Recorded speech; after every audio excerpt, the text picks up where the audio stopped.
मोक्षमार्गदाता नमो राजचंद्र प्रभुसार उर्वशी समूरे वसो सदा परम आधार। जेणे जाण्यो खरो आत्मा आत्माने अन्यन्यने अक्षय पूर्ण ज्ञानिते सिद्धने धन्य धन्य छे। अज्ञानतिमिरान्धानां ज्ञानाञ्जनशलाकया चक्षुरुन्मीलितं येन तस्मै श्रीगुरवे नमः। सच्श्रुतने नमस्कार, असीम उपकारी आत्माने नमस्कार, तारक त्रिपुटीने नमस्कार, महावित्रोने नमस्कार, महाविત્રો સમાન મુરબ્બીઓ મુમુક્ષોને નમસ્કાર। પરમ કૃપાળુ દેવ પ્રણીત વચનામૃતજી પત્રાંક 422 મુંબઈ કારતક સુદ વિક્રમ સંવત 1949 તારીખ 21/10/1892 થી તારીખ 4/11/1892 દરમિયાન લખાયેલો પત્ર છે અને કોને લખાયો છે તે અનુપલબ્ધ છે। આ બધી પરંપરામાં ઘણું કરીને મોટાભાગના પત્રો જે હમણાં કોને સ્પષ્ટપણે સાબિતી રૂપે મળી શક્યા નથી એટલે અનઅવેલેબલ અનુપલબ્ધ કહીએ છીએ, પણ સૌભાગભાઈને લખ્યા હોય તેવું વધારે લાગે છે। ધર્મ સંબંધી પત્ર આદિ વ્યવહાર પણ ઘણો થોડો રહે છે, જેથી તમારા કેટલાક પત્રોની પહોંચ માત્ર લખવાનું બન્યું છે। હમણાં ધર્મ સંબંધી જે કંઈ પત્ર વ્યવહાર ચાલે છે એ બહુ થોડો ચાલે છે, થોડો રહ્યો છે, એટલે તમારા પત્રની પહોંચ માત્ર લખવાનું બન્યું છે। વધુ કાંઈ મેં ધર્મ ચર્ચા, જ્ઞાન ગોષ્ઠી, જ્ઞાન ચર્ચા કરી નથી। જીના ગમમાં આ કાળને દુષ્મ એવી સંજ્ઞા કહી છે તે પ્રત્યક્ષ દેખાય છે, કેમ કે દુષ્મ શબ્દનો અર્થ દુઃખે કરીને પ્રાપ્ત થવા યોગ્ય એવો થાય છે। તે દુઃખે કરીને પ્રાપ્ત થવા યોગ્ય તો એવો એક પરમાર્થ માર્ગ, મુખ્ય માર્ગ કહી શકાય, મુખ્યપણે કહી શકાય, અને તેવી સ્થિતિ પ્રત્યક્ષ જોવામાં આવે છે। જો કે પરમાર્થ માર્ગનું દુર્લભપણું તો સર્વકાળને વિશે છે, પણ આવા કાળને વિશે તો વિશેષ કરીને કાળ પણ દુર્લભપણાના કારણરૂપ છે। જીનાગમમાં એટલે કે અનંત જીનેશ્વર ભગવંતની સાક્ષી અને એમના રચિત કથિત જે કંઈ કયો તે દેશના દીધી હોય તે જીનાગમ, તેમાં આ કાળને દુષમ એવી સંજ્ઞા કહી છે। એનું નામ જ, એનું લક્ષણ કે ગુણ કે જે કયો તે દુષમ કહી દીધું છે। અમે આ કાળમાં જન્મ્યા અને અમને દુષમ કાળ કળીકાળ લાગે છે એમ કૃપાળુદેવ કહેતા નથી। અનંત જીન ભગવંતની ને અનંત આગમની સાક્ષી લઈ લીધી કે એમાં દુષમ એવી સંજ્ઞા કહી છે, કેમ કે ઉત્સર્પિણી કાળ, અવસર્પિણી કાળ અને બંને મળીને 10-10 કરોડાકરોડ સાગરોપમ, બંને મળી 20 કરોડાકરોડ સાગરોપમનું એક કાળચક્ર થાય અને એવા અનંતાકાળ ચક્ર થઈ ગયા, અનંત પૂતગલ પરાવર્તન થયા। તો એ અનંત કાળચક્રમાં દરેક 24 કે 20 તીર્થંકર દેવની થાય છે। તેમાં 24 તીર્થંકર દેવ ભરત અને ઈરાવત ક્ષેત્રમાં જ થાય છે અને તેમાં દુષ્મ એવી સંજ્ઞા કહી છે, એટલે કે ચોથા અને પાંચમા આરામાં, પાંચમા અને છઠ્ઠા આરામાં ક્યારે તીર્થંકર દેવ થાય તો કે ત્રીજા આરાના અંતમાં એક પહેલા તીર્થંકર દેવ થાય અને બાકીના 24 ચોથા આરામાં થાય। માટે ચોથા આરાનું મહાત્મ્ય લાગે છે। તો એ કાળ સિવાય એમાં પણ સત્સંગ, સત્પુરુષ તો દુર્લભ હતા। તો દુષ્મ શું કામ કહ્યો જાય છે કે દુષ્મ શબ્દનો અર્થ જ દુઃખે કરીને પ્રાપ્ત થાય તેવું। સુષ્મા સુષ્મા, દુષ્મા સુષ્મા એમ જે 6 આરાના નામ પાડ્યા છે, એવી રીતે જીનાગમ કહે છે તે પ્રમાણે આ દુઃખે કરીને ધર્મ પ્રાપ્ત થાય, દુઃખે કરીને મોક્ષનો માર્ગ પ્રાપ્ત થાય એવો છે। એટલે કે મહા મુશ્કેલીએ સંકટ કષ્ટ વેઠીને, અપાર કષ્ટ વેઠીને અપાર પુણ્યોદય વપરાઈ જાય ત્યારે આપણને મોક્ષનો માર્ગ મળે છે, અથવા તો દુઃખનો માર્ગ ઓછો થાય છે અથવા તો ક્ષય પામે છે અને સુખનો માર્ગ યાને કે મોક્ષનો, આત્માના મુક્તપણાનો માર્ગ શરૂ થાય છે। ટૂંકમાં અઘરું છે, વિકટ છે, મહા મહેનતે, મહા મુશ્કેલીએ મળે છે, પણ મળે છે એ નક્કી। તે દુઃખે કરીને પ્રાપ્ત થવા યોગ્ય તો એવો એક પરમાર્થ માર્ગ મુખ્યપણે કહી શકાય। જ્ઞાની પુરુષની વાત જલ્દી સમજાતી નથી કે આ જમાનામાં આટલી સુવિધા મળી, આટલી સગવડ મળી છે, આટલી ફેસિલિટીઝ ને એમ્યુનિટીઝ વચ્ચે રહીએ છીએ, સાધનનો કોઈ પાર નથી, તો એમાંથી અને બધું વસ્ત્ર, આભૂષણ વગેરે એવા પણ જાતભાતની શોધ થઈ, જાતભાતના મોડિફિકેશન થયા, ઇવન પુસ્તક પ્રકાશનમાં પણ આટલી બધી ધરખમ ફેરફાર ને ક્રાંતિકારી પરિવર્તન આવી ગયા। તો પછી ભગવાન એમ કહે છે કે દુઃખે કરીને પ્રાપ્ત થાય એવું છે.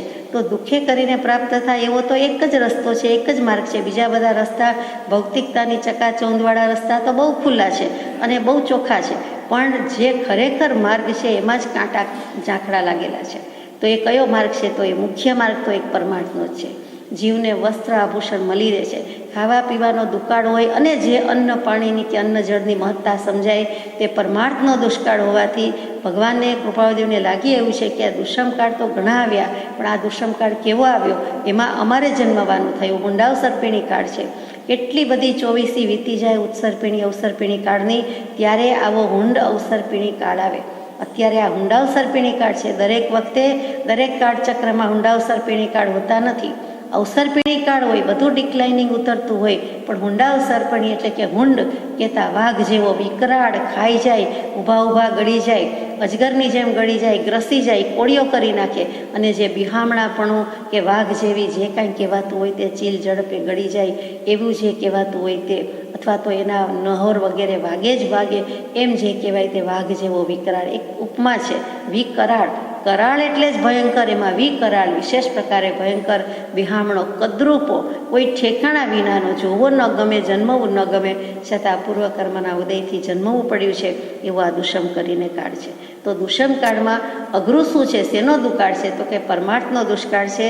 મુખ્ય માર્ગ તો એ છે. ભૌતિકતાનું તો બધી સગવડ વધતી જાય છે અને વધતી ચાલી છે. છેક અવકાશમાં પણ જઈ આવ્યા અને વધુને વધુ લોકો જઈ શકશે, પણ જે ભગવાને કીધું છે કે દેવલોક વગેરે અને અવકાશ કહેતા જ્યાં કેવું છે કે બધા ગ્રહો રહેલા છે, ત્યાં કોઈ એવી રીતે જઈ શકતું નથી. તો પરમાર્થ માર્ગ મુખ્યપણે કહી શકાય એ દુઃખે કરીને પ્રાપ્ત થાય છે. તેવી સ્થિતિ પ્રત્યક્ષ જોવામાં આવે છે, નજરે દેખાય છે, નજરે દેખાલ છે કે અત્યારે વસ્તુ આમ જ છે. જોકે પરમાર્થ યોગનું, પરમાર્થ માર્ગનું દુર્લભપણું તો સર્વકાળને વિશે છે. સત્સંગ તો ચોથા આરામાંય દુર્લભ હતો, નહોતો એમ નહીં, પણ ત્યારે જે કંઈક મળવાના સાધન હતા એમાં કંઈક સુગમતા હતી અને જીવો ભદ્ર પરિણામી હતા, સરળ પરિણામી હતા. અત્યાર જેવા વક્ર અને જળ પરિણામી નહોતા, એટલે કાળ ભોગવાયો છે. બાકી તો ગામ હોય ત્યાં બધું જ હોય એમ એ વખતે પણ કેટલાક જીવો મોક્ષે જાય એવા હતા, એટલે કેટલાક જીવો મોક્ષે ન જાય એવા હતા જ. તો સત્સંગ તો દુર્લભ જ છે, એટલે આ કાળને વિશે હોય એમાં નવાઈ નથી, પણ આ કાળને વિશે વિશેષ કરીને દુર્લભપણું છે. એટલા માટે કહ્યું જાય છે કે આ દુષ્મ કાળ છે.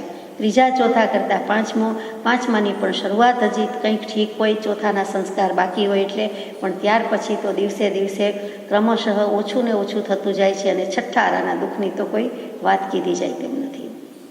આપણે પણ પ્રાર્થનામાં ગાઈએ છીએ, કાળ દોષ કરથી થયો નહીં મર્યાદા ધર્મ, તો એ નહીં વ્યાકુળતા જુઓ પ્રભુ મુજ કર્મ.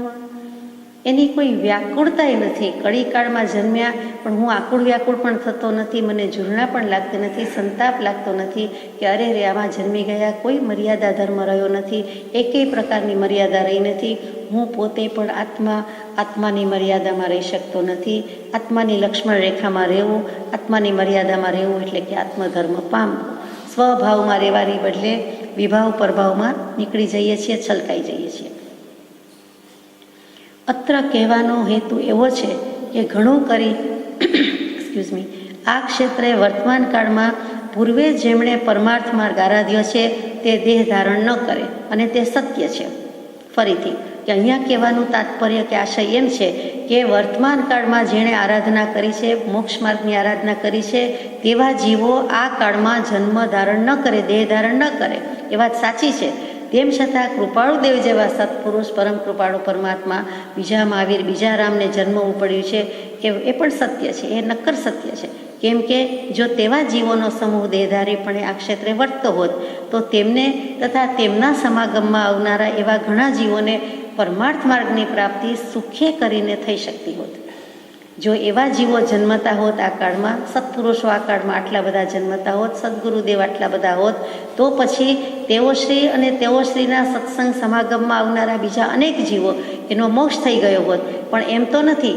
એટલે જણાય છે, દેખાય છે, અનુભવાય છે કે એટલા બધા જીવો તો આમાં હોતા નથી, પણ કોઈક હોઈ શકે છે. અને તેથી આ કાળને દુષ્મ કહેવાનું કારણ રહેત જ નહીં. પણ આ રીતે પૂર્વ આરાધક જીવોનું અલ્પપણું એ આદિ છતાં વર્તમાન કાળને વિશે જો કોઈ પણ જીવ પરમાર્થ માર્ગ આરાધવા ઈચ્છે તો અવશ્ય આરાધી શકે, કેમ કે દુઃખે કરીને પણ આ કાળને વિશે પરમાર્થ માર્ગ પ્રાપ્ત થાય એમ પૂર્વ જ્ઞાનીઓનું કથન છે. એટલે કે કૃપાળુદેવ કેવું લખે છે, કોઈ અપેક્ષા કે નહીં કે દુભાતો નથી, ચૂકતા નથી, કોઈ દૃષ્ટિબિંદુ બાકી રહેતું નથી. આ કાળ દુષમ છે એની ના નથી. શું કામ? કે પૂર્વના આરાધક જીવો ઘણા અલ્પ છે, ઘણા જ થોડા છે અને એટલા જ જન્મે છે. પૂર્વના આરાધક જીવો આ કાળમાં કેમ ઓછા જન્મે છે? કળી કાળ છે માટે નહીં, પણ શું કામ ઓછા જન્મે છે? તો કે થોકબંધ પુણ્ય બંધાઈ ગયું હોય, તીવ્ર શુભ ભાવ કર્યા હોય અને એ પુણ્યબંધને ભોગવવા માટે એમને દેવગતિ રાહ જોઈને ઊભી હોય, એટલે દેવગતિમાં જતા રહ્યા હોય. તો અત્યારે આ મનુષ્ય ભાવમાં, મનુષ્ય લોકમાં, મનુષ્ય યોનિમાં આપણી સમક્ષ ક્યાંથી હોય? એટલે એ બધા દેવગતિમાં પધાર્યા હોય, સમ્યક દર્શન થઈ ગયું હોય અને પછી આવા ભાવ કર્યા હોય તો પણ એમને દેવગતિમાં જવાનું આવે. કોઈક જ જીવને, વિરલાને જ મનુષ્ય ભાવ મળે છે અને મનુષ્ય દેહે, એ જ મનુષ્ય દેહે એક જ ભવે, એક જ અવતારમાં કલ્યાણ કરી જાય છે. નહીંતર મોટા ભાગનાને ત્યાં જવાનું થાય છે અને કોઈક વળી મહાવિદ્ય ક્ષેત્રમાં જતું રહે છે, ત્યાં જન્મવાનું બની જાય છે. એટલે અત્યારે આ કાળમાં ભરત અને ઈરાવત ક્ષેત્રમાં કેમ આમ થાય છે? આ દક્ષિણ અર્ધ અથવા તો દક્ષિણ દિશાનું ભરત ક્ષેત્ર છે. 5 ભરત ક્ષેત્ર હોય એમાં આપણે રહીએ છીએ, આપણે બધા જ રહીએ છીએ. અત્યારની આખી દુનિયા, 5 ખંડની દુનિયા, તે દક્ષિણ ભરત ક્ષેત્ર કહેવાય અને તેમાં બધા જન્મ્યા છે. તો તેમાં જે જન્મ્યા છે તે પૂર્વના આરાધક જીવો ઓછા છે, કારણ કે પુણ્ય બંધાઈ ગયું. એટલે કાં દેવગતિમાં ગયા, કાં તો ઈરાવતમાં વિદેશ ક્ષેત્રમાં ગયા, તો અહીંયા બહુ ઓછા છે એમ કહેવાનું તાત્પર્ય છે. પણ તેથી કંઈ નાસીપાસ થવાનું નથી. એટલે કૃપાળુદેવ તરત કહી દે છે કે વર્તમાન કાળને વિશે પણ જો કોઈને પણ પરમાર્થ માર્ગ આરાધવો જ હોય, કે જે થયું તે થયું, તો એ આરાધી શકે છે. શું કામ? તો કે જો તે સત્પુરુષની છાયામાં રહે તો જ ધર્મ પામી શકે છે. એના પોતાના પુરુષાર્થથી કરી શકતો નથી, પણ સત્પુરુષના બળે, સત્પુરુષના યોગે એની છત્રછાયામાં હોય તો અવશ્ય 5 ઇન્દ્રિય મનને વશ થયા સિવાય અવશ્ય જરૂરથી કરી શકે છે. કેમ કે દુઃખી ભલે હોય, મુશ્કેલ ભલે લાગે, પણ આ કાળને વિશે પરમાર્થ માર્ગ પ્રાપ્ત થાય, એટલે કે મોક્ષે જવાય, મોક્ષનો માર્ગ અવેલેબલ છે એમ પૂર્વ જ્ઞાનીઓનું કથન છે. સર્વ જીવને વર્તમાન કાળમાં માર્ગ દુઃખે કરીને જ પ્રાપ્ત થાય એવો એકાંત અભિપ્રાય વિચારવા યોગ્ય નથી. મુશ્કેલ છે, પણ બધા જ જીવ માટે, એક જીવ માટે, પ્રત્યેક જીવને દુઃખે કરીને પ્રાપ્ત થાય એમ એકાંત અભિપ્રાય નથી. એક પક્ષીય, એકાંગી અથવા તો એકદમ બિલકુલ સાવ સ્પષ્ટ તદ્દન એમ કહી શકાતું નથી. એબ્સોલ્યુટલી અને રિલેટિવલી કહી શકાતું નથી. અપેક્ષા એ કહેવાય છે, રિલેટિવલી કહ્યું જાય છે, પણ એબ્સોલ્યુટલી કહી જતું નથી. એટલે કે 100માંથી 100 પાસ કે 100 ના પાસ એમ કહેવાતું નથી. 99% કહેવું પડે, 99 કહેવું પડે, 99.99 કહેવું પડે, પણ બધા જ નાપાસ થાય છે એવું છે નહીં. એટલે કે કોઈક જીવ જો પૂર્વનો આરાધક હોય અને સત્પુરુષાર્થ આદરે તો એ મોક્ષે જઈ શકે છે. ઘણું કરીને તેમ બને તેવો અભિપ્રાય સમજવા યોગ્ય છે અને તેના ઘણા કારણો પ્રત્યક્ષ દેખાય છે. તો હવે આ કાળ દુષમ છે એ સાબિત કરે છે કે શું કામ દુષમ છે. પ્રથમ કારણ ઉપર દર્શાવ્યું તે છે કે પૂર્વનું ઘણું આરાધકપણું નહીં, તે ઘણું કરીને આરાધકપણું નહીં, તે પૂર્વનું આરાધકપણું લગભગ નથી અને જે કંઈ છે તે જોઈએ તેવું સફિશિયન્ટ, પર્યાપ્ત નથી. જો હોય થાય પૂર્વનું આરાધકપણું કાંઈક તો બધાને છે, જેથી માર્ગની સન્મુખ થવાનો પ્રયત્ન કરે છે, પણ કેટલાક જીવને મોક્ષ, માર્ગ, આત્મા, કલ્યાણ એવી કોઈ ભાવ જ થતા નથી, ભાવના જ થતી નથી. રુચિની તો વાત જ એક બાજુ છે. તો એવા જીવો તો અનઆરાધક છે, આરાધક કહેવાતા પણ નથી. પણ જેને કંઈક ગમે છે, ભાવ થાય છે, તો પૂર્વનું કંઈક આરાધન છે પણ અધૂરું રહ્યું, અપૂર્ણ રહ્યું. બીજું કારણ, તેવું આરાધકપણું નહીં હોવાને લીધે વર્તમાન દેહે તે આરાધક માર્ગની રીતિ પણ પ્રથમ સમજવામાં આવતી નથી અને અનઆરાધક માર્ગને આરાધક માર્ગ માની લઈ જીવે પ્રવૃત્તિ કરી હોય છે. કેટલાકને તો રુચિ જ થતી નથી. શું કામ? તો કે આરાધકપણું નથી, રુચિ થતી નથી. એટલે વર્તમાનમાં મોક્ષ માર્ગ કેવી રીતે મળે એનો ક્રમ, એની સિસ્ટમ, એની મેથડ કાંઈ ખબર પડતી નથી, ભાન પડતું નથી. એટલે ભાન નથી એટલે શું કરે છે? ન કરવાનું કરી બેસે છે. અનઆરાધક માર્ગને, એટલે કે આરાધના જેમાંથી ન થાય એવો અનઆરાધક માર્ગ કૃપાળુદેવે સારી ભાષામાં લખ્યું છે. પણ કહેવાનો આશય તો એવો છે કે જ્યાં જન્મ્યો ત્યાં કુળ ધર્મને પોતાનો ધર્મ માની લીધો. એ આત્માનો ધર્મ નથી, એ કલ્યાણનો રસ્તો નથી. કોઈક વાર હોય, મોટે ભાગે નથી. પણ જ્યાં કુળ ધર્મ માન્યો તે વાત મૂળ ધર્મ પાસે લઈ જતી નથી. મૂળ ધર્મ શું છે? તો કે આત્મધર્મ છે. આત્માનો મૂળ ધર્મ આત્મા જ હોય, આત્મા પામવાની જ વાત હોય. ત્યાં કુળ ધર્મ કામ લાગે નહીં. એટલે અનારાધક માર્ગ કહેતા કુળ ધર્મમાં મંડી પડે છે, એમાં જ રહી જાય છે. માની લઈને જીવે પ્રવૃત્તિ કરી હોય છે. એટલે એક તો એક ખોટો માર્ગ છે, સાચો માર્ગ નથી, અને એને પાછો મૂળ કે મોક્ષ માર્ગ માનીને પ્રવૃત્તિ કરતો જાય છે. ભાન પણ નથી, અને બેભાનપણામાં, મૂર્છાપણામાં, મોહ વશાત અને અજ્ઞાન વશાત બીજી વસ્તુમાં જતો રહે છે. ત્રીજું કારણ, ઘણું કરીને ક્યાંક સત્સમાગમ અથવા સદગુરુનો યોગ બને, અને તે પણ કવચિત બને. પછી સત્પુરુષ કે સદગુરુની અનઅવેલેબિલિટી અથવા તો અત્યંત અછત છે એ દેખાય છે. કે જૂજ જ કોઈક સત્પુરુષ હોઈ શકે છે. સત્પુરુષ વિનાનું વિશ્વ ક્યારેય હોતું નથી. 3 કાળમાં આત્માનો અનુભવનો અભાવ નથી. પણ એવા સત્પુરુષ વિરલા હોય, ભાગ્યે જ હોય, અપવાદરૂપ હોય. એની બદલે ગામે ગામ ને ગલીએ સદગુરુ હોઈ શકે નહીં. તો એ સદગુરુ હોઈ શકે નહીં, તો સદગુરુનો યોગ પણ કવચિત બને. એટલે ભાગ્યે જ હોય, અને એ સદગુરુ દેવ સમક્ષ કે સન્મુખ આપણે જઈ શકીએ નહીં એવું પણ બને. હિન્દુસ્તાન ઢૂંઢી વળીએ કે હિમાલય સુધી જઈ આવીએ, પણ તો એ સદગુરુનો ભેટો ન થાય તો ન જ થાય. કેમ કે કેટલીક વખત તો એવા સદગુરુ જ એટલા બધા નથી, અને માનો કે હોય તો પોતાને ઓળખાણ પડતું નથી. એટલે કે સત્પુરુષ સદગુરુનો યોગ બનતો નથી, અથવા તો કવચિત બને, કદાચ જ બને. ચોથું કારણ, અસત્સંગ આદિ કારણોથી જીવને સદગુરુ આદિકનું ઓળખાણ થવું પણ દુષ્કર વર્તે છે, અને ઘણું કરીને અસદગુરુ આદિને વિશે સત્ય પ્રતીતિ માની જીવ ત્યાં જ રોકાઈ રહે છે. 25 પ્રકારના મિથ્યાત્વ કયા ખરું? એમાં એક મિથ્યાત્વ સદગુરુને અસદગુરુ કહે તે મિથ્યાત્વ, અસદગુરુને સદગુરુ કહે તે મિથ્યાત્વ. ત્યાં સદગુરુ શબ્દ નથી, ત્યાં કુગુરુ છે. કુગુરુને સદગુરુ માને તે મિથ્યાત્વ, અથવા ગુરુ માને તે મિથ્યાત્વ, અને ગુરુને કુગુરુ માને તે મિથ્યાત્વ.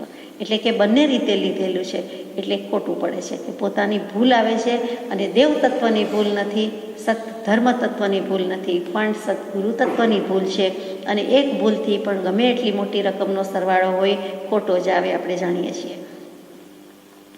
પાછું શું કરે છે? તો કે અસદગુરુ આદિને વિશે સત્ય પ્રતીતિ માની જીવ ત્યાં જ રોકાઈ જાય છે, ખડી રહે છે. એને ખબર નથી પડતી કે આ મેં ખોટું પકડ્યું છે, અને હવે મૂકી દેવા જેવું છે. કેમ કે મને તો હવે સાચું જ મળી ગયું, સાચો જ યોગ થઈ ગયો, અને એ ખોટો જે કાંઈ પુરુષાર્થ કરે છે તે અસત પુરુષાર્થ થઈ જાય છે, અવળો પુરુષાર્થ થઈ જાય છે, વિમુખ થાય છે. એટલે કે ઊંડી ખાણમાં પડે છે. છેલ્લી ટોચે પહોંચવા આવ્યો હોય, છેલ્લી ટૂંકે પહોંચવા આવ્યો હોય, ને ત્યાંથી ગબડે એટલે વધારે પછડાટ લાગે, ચોટ લાગે છે. હવે અહીંયા એક શબ્દ મજાનો આવ્યો, અસત્સંગ. અસત્સંગથી આપણને ઓળખાણ થતું નથી, તો અસત્સંગ કોને કહેવાય? સત્સંગ કદાચ સમજીએ, કુસંગ સમજાય, પણ અસત્સંગ કોને કહેવો? તો કોઈક પત્રમાં અથવા બધા પત્રના સરવાળા રૂપે કહીએ તો કે સત્પુરુષ કદાચિત મળે તો પણ પોતાનો આગ્રહ છોડવો અતિ મુશ્કેલ છે, વિકટ છે. સ્વચ્છંદ મત આગ્રહ તજી વર્તે સદગુરુ લક્ષ, સમકિત તેને વાક્યું કારણ ગણી પ્રત્યક્ષ. તો ત્યાં પોતાનો મત કયો, મરજી કયો, મનમાની કયો, સ્વચ્છંદ કયો, કલ્પના કયો, પોતાની બુદ્ધિ છે એની હોળી કરવી નથી. એટલે કે પોતે સત્પુરુષ મળે તો પણ પોતાનો આગ્રહ છોડવો મુશ્કેલ, એનું નામ અસત્સંગ. એટલે કે પોતાના મત, અભિપ્રાય, આગ્રહનો સંગ લાગેલો છે, પરમ પાડોશી છે, છેડો કેડો મૂકતો નથી, એટલે એને અસત્સંગ કહ્યો છે. પોતાનાથી પણ અસત્સંગ, પોતાનો જ આગ્રહ આડવો આવે, પેટ ચોડીને સૂળ ઊભું કરે, પોતાનો જ મત, પોતાનું જ મન, પોતાનો સ્વભાવ, પોતાની પ્રકૃતિ જ પોતાને આડી આવે, એમ જે કહીએ છીએ એમ પોતે જ પોતાના આગ્રહમાંથી, મુશ્કેલમાંથી છૂટી શકતો નથી. બીજું છે કે સત્સંગે થયેલી રુચિ પલટાવી નાખે તેવાનો સંગ, તે પણ અસત્સંગ. માનો કે સત્સંગમાં ગયા, સત્સંગ, સાચા ગુરુ બધું મળ્યું, એની સન્મુખ થવા જઈએ છીએ, પણ કોઈને કોઈ કારણે બીજા કહે છે એટલે, અથવા તો એ જ્યાં ગયા છીએ તે કહે છે એટલે, કે ગમે તે રીતે, પણ જ્યાં ગયા છીએ તે સદગુરુ હોય તો એવું કદી જવાની ના ન કહે. પણ બીજા કોઈક મળ્યા કે બીજી કોઈ કારણ આવી કે લોકસંજ્ઞા આવી ગઈ, તો એને કારણે સત્સંગે થયેલી રુચિ હોય તે પણ પલટાવી નાખે, તે બધો જ અસત્સંગ છે. તેવું કોઈને કોઈ રીતે થાય. કંઈક પુસ્તક એવું વાંચવામાં આવે, શાસ્ત્ર વાંચવામાં આવે, કોઈ મુનિ ભગવાન, સાધુ સાધ્વીજીના એવા કોન્ટેક્ટમાં આવીએ, ગમે તે રીતે થાય, અને જેથી કરીને તે એમ કહી દે કે આ તમારી રુચિ બરોબર નથી, તમે અમારા પક્ષમાં આવો, તમે અમારા ગ્રુપમાં આવો, અને તો જ કલ્યાણ. એવું ઘણીવાર સાંભળવા મળે છે. સાંપ્રત સમયમાં વિશેષ સાંભળવા મળે છે. અને તે આગ્રહ આવ્યો, તે સામે રહેલા ગુરુનો આગ્રહ આવ્યો, અને તે પણ એક જાતનો મોટો અસત્સંગ છે. બહુ વિચારવા જેવી વાત છે. તેવી જ રીતે કુગુરુનો સંગ કરે છે. આથી વિશેષ પ્રકારે કુગુરુના સંગમાં જાય છે. એને પોતાને તો સત્સંગનું ઓળખાણ નથી, એટલે કે સદગુરુનું ઓળખાણ નથી, અને જે છે તેને મારી લે છે, તો તે કુગુરુના છંદે ચાલે છે. એટલે પણ સ્વચ્છંદમાં વધારો થાય છે, ઉમેરો થાય છે, બમણો થાય છે. જે જતો રહેવો જોઈએ એની બદલે બમણો થાય છે. પછી છાપા, સામાયિક, મેગેઝિન્સ વગેરે જે કંઈ સાંપ્રત પ્રવાહો હોય એને પણ ભગવાને જ્ઞાની પુરુષે અસત્સંગ કહ્યો છે. એ કંઈ સત્સંગ તો નથી જ, એમાં સત્સંગની વાત હોય તો પણ એને અસત્સંગ કહ્યો છે. એ વિચારવા જેવું છે. ઘરના કેટલાક કામ જે કદી ખૂટતા નથી, એ તો ઊંડો કૂવો છે, તો કેટલાક કામ છે એ ફરજ છે, કર્તવ્ય છે, કેટલાક કામ છે તે અસત્સંગ છે. ખોટે ખોટો સમય વેડફીએ તો એ અસત્સંગ જ છે. કંઈ ને કંઈ એવા ખોટા કામ કાઢીને બેસીએ તો એ અસત્સંગ છે. એવી જ રીતે પોતાના ક્રોધ, માન, માયા, લોભ વગેરે કશાય છે એ પણ પોતાની પાસે જ રહ્યા છે. ચાહે ગુફામાં જાય, ચાહે વનમાં જાય, તો પણ પોતાની સાથે જ રહેલા છે. આત્મા ભેગો છે, એનું સ્વરૂપ સ્વભાવ ભેગો છે, એમ કશાય પણ ભેગા રહેલા છે. આ બધા આત્મકલ્યાણમાં વિઘ્ન કરનાર છે, અને તેથી તેને અસત્સંગ કહ્યો છે. અને કોઈક આપણને હરકત પહોંચાડે, ના પાડે, તો જે કંઈ આત્મકલ્યાણના સાધન છે, સાચા સાધન છે, સત્સાધન છે, અને એમાં વિઘ્ન કરનાર બધી વ્યક્તિ કે બધી વસ્તુ તે પણ અસત્સંગ છે. આપણને ખબર જ છે કે કેટલોક પરિગ્રહ આપણો સમય લૂંટી જાય છે, આડો આવે છે, તેમ છતાં પરિગ્રહના પોટલા પથારા કરીને બેસીએ તો એ પસારા શું ક્યાં લઈ જાય? તો કે આત્મકલ્યાણમાં એટલું વિઘ્ન બાધક છે, અને વિઘ્ન કરતા હોવાથી તેને પણ અસત્સંગ કહ્યો છે. ત્યાર પછીનું પાંચમું કારણ છે કવચિત સત્સમાગમનો યોગ બને તો પણ બળ વીર્યાદિનું એવું શિથિલપણું છે કે જીવ તથારૂપ માર્ગ ગ્રહણ ન કરી શકે અથવા ન સમજી શકે, અથવા અસત સમાગમ આદિ કે પોતાની કલ્પનાથી મિથ્યાને વિશે સત્યપણે પ્રતીતિ કરી હોય. માનો કે સદગુરુનો ભેટો થયો, સત્સમાગમમાં જવાનું બન્યું, તો પણ પોતાનું બળ, વીર્ય, પરાક્રમ, સાહસ, ઉલ્લાસ બધા ફોફા નીવડે છે, ખાલી ખોખા જેવા છે. કાંઈ મંદતા જ છે, કાંઈ તીવ્રતા આવતી જ નથી, ઉગ્રતા આવતી જ નથી. આપણાથી ન થાય એ તો કે તેઓ શ્રીને તો બીજું શું કહેવાનું હોય, એટલે આત્માની વાત જ કરે ને આટલું છોડવાની વાત કરે, આટલું ગ્રહણ કરવાની વાત કરે. આપણાથી થાય તેવું નથી, અથવા એવો ઉલ્લાસ જ પ્રગટતો નથી. કોઈક વખત શારીરિક વેદના હોય તો એના કારણે પણ એટલું વીર્ય ફોરવવું જોઈએ, પુરુષાર્થ પ્રગટવો જોઈએ, થઈ શકતો નથી.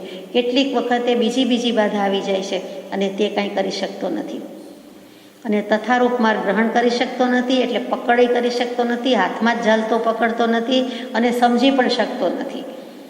અથવા અસત સમાગમ કે પોતાની કલ્પનાથી મિથ્યાને વિશે સત્યની પ્રતીતિ કરી હોય. બીજા શું કહેશે એવા ભાવથી પકડે પણ નહીં. બીજા કેવું કહેશે, ઘરના કેવું કહેશે, સમાજ શું કહેશે, આવું તે મારે કરાતું હશે, એમ કરીને પ્રત્યક્ષ સદગુરુ યોગમાં વર્તે દૃષ્ટિ વિમુખ, અસદગુરુને દૃઢ કરે નિજ માનાર્થે મુખ્ય.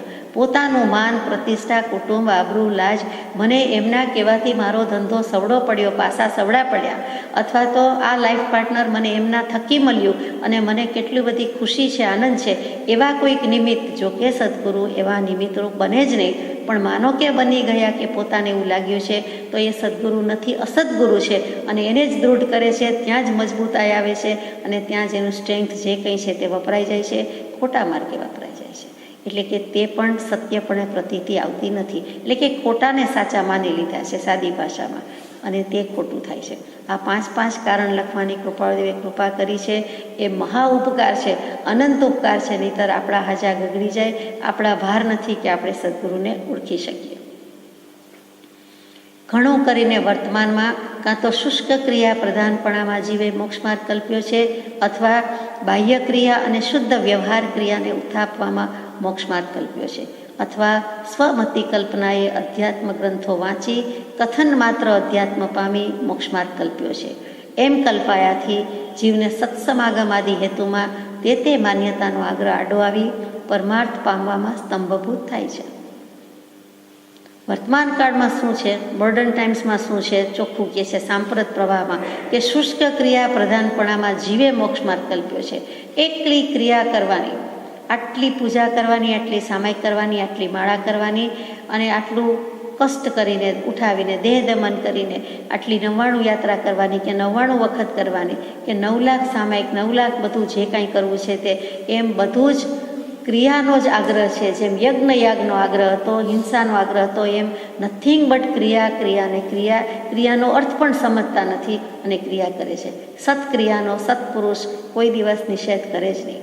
પરમ કૃપાળુદેવે ક્યારેય સામાયિક પ્રતિક્રમણ ભક્તિ અગર તો પૂજા તિલક વગેરેની ક્યારેય ના કહી નથી. એ અંગ પૂજા, અગ્ર પૂજા અને ભાવ પૂજા છે. ભાવ પૂજાનું મહાત્મ્ય વધારે છે. ભાવ પૂજાના 15 આના છે, બીજા બધાનો 1 આનો છે અને એમાં તદ્દન ક્રિયા કરીએ જાય છે એનો 1 પૈસો જ કયો છે. આ સમજવાનું છે કે કિંમત ક્યાં વધારે છે, બીજું કંઈ નથી. એમણે પ્રભુશ્રીજીને પણ કહ્યું કે કોઈ દિવસ ક્રિયાનો નિષેધ કરશો નહીં, પણ ક્રિયા સમ્યક પ્રકારે કરવી જોઈએ, સત કરવી જોઈએ. એ સત્ક્રિયાનો આગ્રહ કરવા જેવો છે, સમજાવવા જેવું છે, પણ ના પાડવાની વાત નથી. પણ અહીંયા તો એકલી ક્રિયા, શુષ્ક ક્રિયા પ્રધાનપણામાં જીવે મોક્ષ માર્ગ કલ્પી દીધો, અથવા બાહ્ય ક્રિયા અને શુદ્ધ વ્યવહાર ક્રિયાને ઉત્થાપવામાં એક પક્ષ એકલી ક્રિયામાં પડ્યો છે, બીજો પક્ષ ક્રિયાની કોઈ જ જરૂર નથી, ક્રિયાને બિલકુલ ઉથાપી દે છે. એટલે કે સ્થાપના કરવાની બદલે ઉત્થાપન કરે છે, ઉખેડી નાખે છે, જળમૂળથી ઉખેડી દેવાની વાત કરે છે. બંનેની વાત ખોટી છે.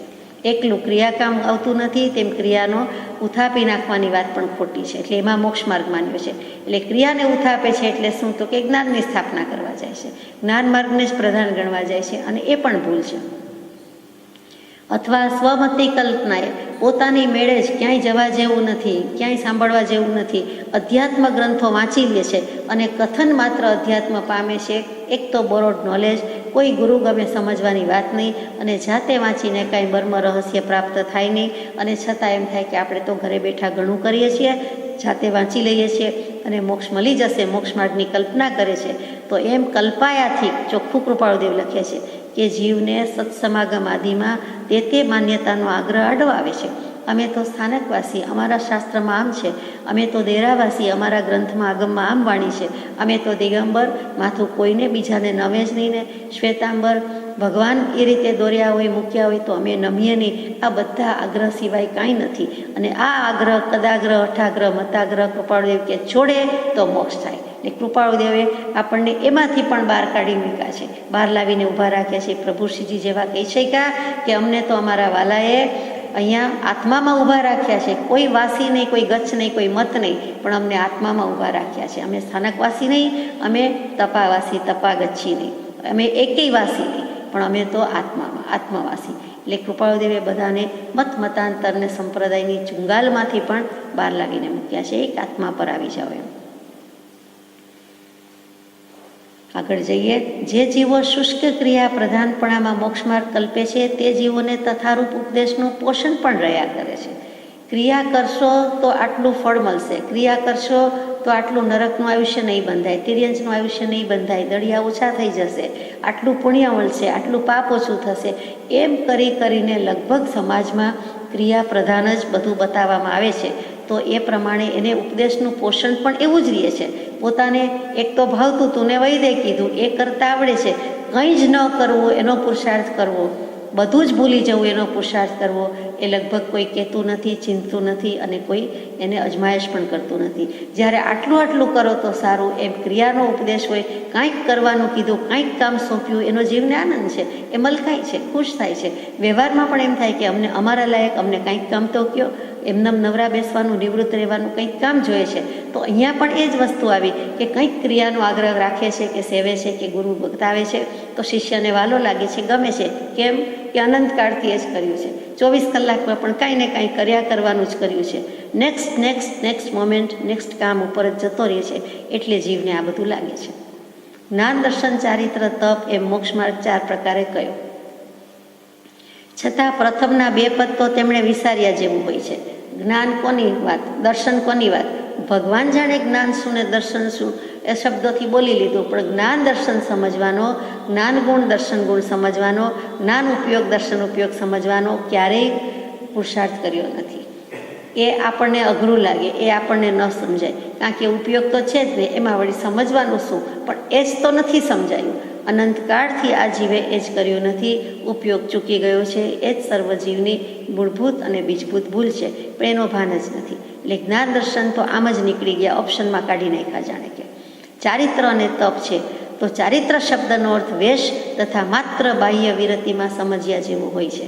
ચારિત્ર કહેતા, દીક્ષા કહેતા સંયમ, ત્યાગ, સર્વસંગ પરિત્યાગ, ઘર છોડી દેવું, અણગાર થઈ જવું, સાધુ સાધ્વી બની જવું, એટલો જ લીધું છે, એટલો જ અર્થ કર્યો છે. બહુ સંકુચિત અર્થ કરી નાખ્યો. વેશ નિર્ગ્રંથનો, મહાવીર સ્વામીનો વેશ, મુનિપણાનો વેશ જરૂર, અને બાકી બાહ્ય વિરતિ, બાહ્ય રીતે આચરણમાં મૂક્યું છે કે છકાય જીવની રક્ષા કરવી, પાલન કરવું, જૈના રાખવી, એ સમજાય છે. એટલું જ માની લીધું છે. તેનું નામ એમણે ચારિત્ર મૂકી દીધું છે. પણ જ્ઞાન દર્શન ચારિત્ર શું ગુણ છે, શું વસ્તુ છે, એનો વિશેષ વિચાર કર્યો નથી, સમજવાનો પુરુષાર્થ કર્યો નથી, આચરવાની તો વાત જ ક્યાં. તપ શબ્દનો અર્થ માત્ર ઉપવાસ આદિ વ્રતનું કરવું, અને તે પણ બાહ્ય સંજ્ઞાથી તેમાં સમજ્યા જેવું હોય છે.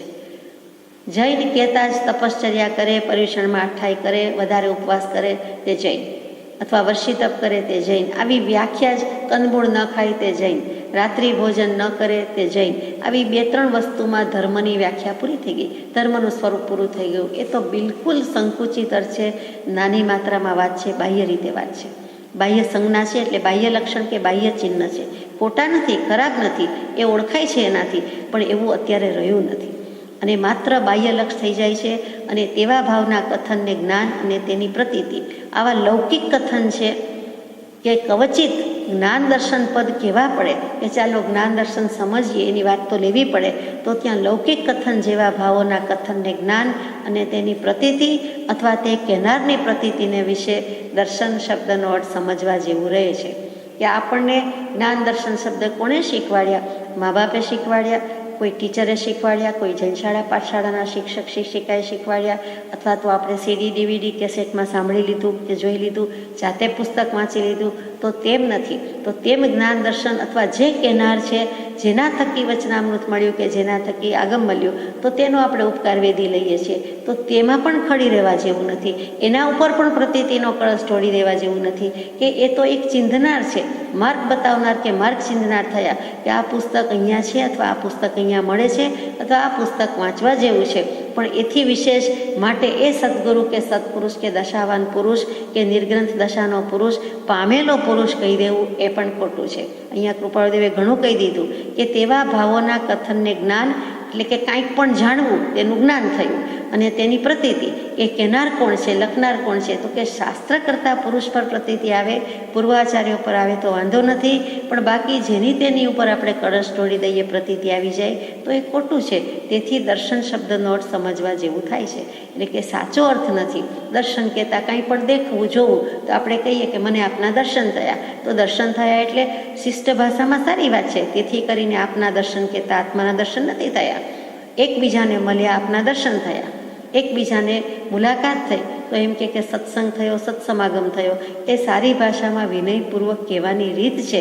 પણ તેથી કરીને કંઈ શુદ્ધાત્મા મળી ગયો ને પોતાને પોતાના આત્માનું દર્શન થઈ ગયું એમ માની લેવા જેવું નથી. કૃપાદેવે પછીના આગળના પત્રમાં કહી દીધું છે કે નામનું જેને દર્શન છે તે બધા સમ્યક જ્ઞાની કહી શકાતા નથી. નામનું જેને દર્શન છે તેને સમ્યક જ્ઞાની કહી શકાતા નથી. આગળ જઈએ એ પહેલાં આ 2 પેરેગ્રાફનો સારાંશ શું થયો કે 3 પ્રકારના જીવો વર્તે છે.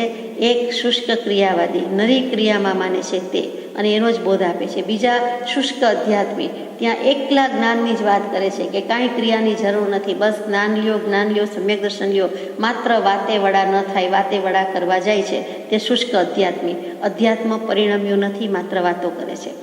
અને ત્રીજો છે પ્રકાર તે શુભ વ્યવહારને ઉત્થાપનારા. પુણ્યની કાંઈ જરૂર નથી, શુભ ભાવ કરશો તો દેવગતિમાં જવું પડશે, ભક્તિ કરો છો, આટલી સામાયિક કરો છો તો પછી હરીફરીને પુણ્ય બંધાશે તો દેવગતિમાં જવું પડશે. એટલે શુદ્ધ જ ભાવ રાખવો જોઈએ. શુદ્ધની વાત કરીએ પણ શુદ્ધના લક્ષ્ય શુભ ભાવ થઈ જાય, અને શુભ ભાવ વશાત જે પુણ્ય બંધ થાય, જોકે પુણ્ય હૈ છે તો પણ જે પુણ્ય બંધ થઈ જાય એના ઉદયથી જ આપણને મનુષ્ય ભાવ, ઉચ્ચ ગોત્ર, સાનુકૂળ સંયોગ, સામગ્રી નિમિત્ત મળે છે, અને પુણ્ય હે છે એવું સાંભળવા જાણવા પણ મળે છે કે વાંચવા મળે છે. નહીં તો એ પણ ન મળે. એટલે એ જરૂરી છે, પણ એમાં ખડી રહેવા જેવું નથી, એમાં ને એમાં પકડી રાખવા જેવું નથી. એથી આગળ જવાનું છે. આગળ જઈએ. જે જીવો બાહ્ય ક્રિયા એટલે દાન આદિ અને શુદ્ધ વ્યવહાર ક્રિયાને ઉત્થાપવામાં મોક્ષ માર્ગ સમજે છે તે જીવો શાસ્ત્રના કોઈ એક વચનને અણસમજણ ભાવે ગ્રહણ કરીને સમજે છે. ગેરસમજણ લખવાની બદલે કૃપાળુદેવ કે અણસમજણ ભાવે, તો એમનેમ લખીએ એટલે જેમ તેમ ન હોય. ઊંધું સમજવાની બદલે સમજનો અભાવ જ છે, અણસમજ છે. ઓછી સમજ એમ નથી કહેવું, પણ સમજણ જ નથી એટલે અણસમજ છે. આપણે ગેરસમજમાં તો ઊંધું સમજ્યા, કંઈક જતા હતા આમ ને નીકળી ગયા આમ, પણ જવાની ક્રિયા તો સાચી હતી, જ્યારે આમાં તો સમજવાની ક્રિયા જ સાચી નથી એટલે કે અણસમજ છે. કોને? તો કે જે જીવો દાન વગેરે બાહ્ય ક્રિયાને અને શુદ્ધ વ્યવહારની ક્રિયાને ઉથાપવામાં મોક્ષ માર્ગ સમજે છે તેવા જીવો એક શાસ્ત્રના કોઈ એક વચનને એટલે કે એકાંગે એક પક્ષીય રીતે દાન શું આપવાનું હોય? સાચું દાન તો છે જ નહીં જગતમાં. લેવું શું ને દેવું શું? આપણું કાંઈ નથી, તો આપણું હતું નહીં તો દાન શેનું? એમ કરીને વાત ઉડાવી દઈએ. નિશ્ચય નહીંથી કે નિશ્ચય પ્રધાન નહીંથી વાત કરીએ, અથવા બીજી રીતે કહીએ કે દાનથી પુણ્ય બંધાય. પુણ્ય કોને જોઈએ છે? તો એ દાનની અવહેલના કરે, ઉપેક્ષા કરે તો એ પણ ઠીક નથી, એ પણ કરવા જેવું નથી. દાન આદિ ક્રિયા જો કોઈ અહંકાર આદિથી કરે, નિદાન બુદ્ધિથી કે જ્યાં તેવી ક્રિયા ન સંભવે એવા છઠ્ઠા ગુણસ્થાન વર્તી સ્થાને કરે તો તે સંસાર હેતુ છે એમ શાસ્ત્રોનો મૂળ આશય છે. તો શાસ્ત્રોના આશય સમજવા પડે. એમાં દાનનો નિષેધ કઈ અપેક્ષાએ કર્યો છે, અથવા તો બંને એંગલથી વાત મૂકી છે. કેમ કે આ તો સ્યાદવાદી છે. મહાવીરની વાણી, જીનવાણી, કૃપાળુદેવની વાણી એટલે સ્યાદવાદ હોવાથી કોઈ નહીં દુભાય નહીં, કોઈ અપેક્ષા ચૂકે નહીં. તો એમ લખ્યું હોય શાસ્ત્રોમાં કદાચ કે કોઈ અહંકારથી કરે છે, હુંપણાથી કરે છે, તો એ તો નિષેધ જ કરે ને. હુંપણાથી કાંઈ જ કરવાનું નથી, તો દાન થોડું કરવાનું હોય. એટલે દાન દેનારો દાન લેનારાના સામું પણ ન જુએ, નીચી નજરે આપે, ત્યારે એ અહંકાર ન કહેવાય. એક સ્થૂળ દૃષ્ટિએ કરું અને મનથી પણ કરું. આ તો આપે અને ગાય બતાવે, અને પછી આપણે જાણીએ છીએ કે બોર્ડ અને તકતી પર નામ આવે એનો કેટલો બધો જીવને કીર્તિનો મોહ છે. તો એ બધું જ અહંકાર છે. અથવા તો કોઈ બતાવે કે જુઓ આમાં સૌથી વધારે કોનું છે, પહેલું નામ કોનું છે, એટલે ત્યાં જ ફૂગો ફૂટી ગયો. અભિમાન, બીજું કાંઈ નથી. તો કે અહંકાર આદિથી કરે. બીજું નિદાન બુદ્ધિથી કરે, નિયાણાની વૃત્તિથી કરે કે આ ભવમાં તો આટલું છે, આવતા ભવે મને આટલું મળજો, અથવા મારા દાનનું ફળ જો આટલું હોય તો મારી આ પેઢીને 7 પેઢીને આટલું આમ હજો, અથવા મારી પેઢીમાં નેક્સ્ટ જનરેશનને આમ હજો, પોતાને આમ હજો. એ બધું હજો થજો શું કામ ભજવું જોઈએ? જરાય નહીં. યાચક છીએ, ભિખારી છીએ? ભિખારી નથી એમ કૃપાળુદેવ કહે છે, ચોખ્ખું કહે છે. એવી નિદાન બુદ્ધિ નહીં જોઈએ. ભગવાન સાથે કન્ડિશનલ કામકાજ નહીં જોઈએ. કાંઈ બિઝનેસ નથી, વેપાર નથી, એટલે એવું કાંઈ જ કરવું નથી. મારા તપનું ફળ કાંઈ નહીં. જૂની વાર્તા વાંચીને, પુરાણ વાંચીને શું આપણે બોધ લીધો કે આમ થાય તો આમ, એમ સોદો કરી નખાય? કેટલી તપશ્ચર્યા કરી હોય, મહા મહેનતે, કેટલા પુરુષાર્થ પછી જે ફળ મળ્યું હોય એ આપી દેવાય. આ એક વસ્તુ કે વ્યક્તિ મળે માટે એવું તો આપણે કરીએ તેવા નથી. એટલે કોઈ ભાવ માટે કોઈ ભાવ નિયાણાનો કરવા જેવો નથી. જીવને પડી જવાના સ્થાનક ઘણા છે. કોઈક વખત એવો ભાવ સ્ફુરી જાય, એક લગરીક લગાર એક સેકન્ડના અર્ધભાગ માટે પણ આવી જાય કે પળ માટે પણ આવી જાય, અને વેદી નાખે, ચિંતવી નાખે કે આટલું આમ થાય તો સારું, અથવા આના માટે હું આ કરું છું. એટલે ખેલ ખલાસ, બીજા ભવે ભોગવવું પડે. શ્રી કૃષ્ણ મહારાજાએ સ્વરૂપપણાનો સંકલ્પ કરેલો, નિદાન કરેલું, નિયાણું બાંધેલું, તો વસુદેવ વાસુદેવ રૂપે જન્મવું પડ્યું, અને પછી 16,108 પટરાણીને રાખવા પડ્યા. તો આ શું છે? સમજવા જેવું છે. એવું કોઈ પણ વાસુદેવને બધાએ નિયાણું બાંધ્યો છે એમ કહેવાનો આશય નથી, પણ કેવા બંધાઈ જાય છે એ જોવાનું છે. હેરાન થઈ જાય છે. અથવા તો જ્યાં તેવી ક્રિયા ન સંભવે એવા છઠ્ઠા ગુણસ્થાન વર્તી સ્થાને કરે. દાન આપવું છે, પણ સાધુ સાધ્વીજીને એમ થાય છે હું દાન કરું, પણ અમારી પાસે તો છે નહીં, સર્વસંગ પરિત્યાગ કર્યો, તો પોતાના નામે ખાતે કેટલુંક ચોપડે બોલે, ભેગું કરે, બીજાના નામે કરે, બીજાની પાસે રખાવે, અને પછી દાન કરે કે ચાલો મેં 5 લાખ મૂક્યા, મેં 5 કરોડ ભેગા કરી દીધા, 25 કરોડનું દાન મારું કહેવાય. તો એ શું છે? એટલે છઠ્ઠું ગુણસ્થાન કહી દીધું કે સાધુ ભગવાન, સાધ્વીજી ભગવંત લખવાના બદલે આવી રીતે લખી દીધું છે. આચાર્ય ઉપાધ્યાય લખવાની બદલે આવો શબ્દ મૂકી દીધો કૃપાળુદેવે કે છઠ્ઠા ગુણસ્થાને રહીને એમ વિચારે કે મારે દાન આપવું છે. એને જ્ઞાનદાન સિવાય બીજું કોઈ દાન ખપે જ નહીં. એ જ્ઞાની પુરુષો જ્ઞાની સદા, મહાદાની રે સદાવ્રત જેનું સદા, એમ પ્રજ્ઞાબોધમાં બ્રહ્મચારીજીએ કહ્યું કે જ્ઞાની મહાદાની રે, સૌથી દાનેશ્વરી જ્ઞાની પુરુષ જ છે. શું કામ? તો કે એનું સદાવ્રત, દાનનું સદાવ્રત, જ્ઞાન આપવાનું સદાવ્રત સદાકાળ માટે ચાલુ છે.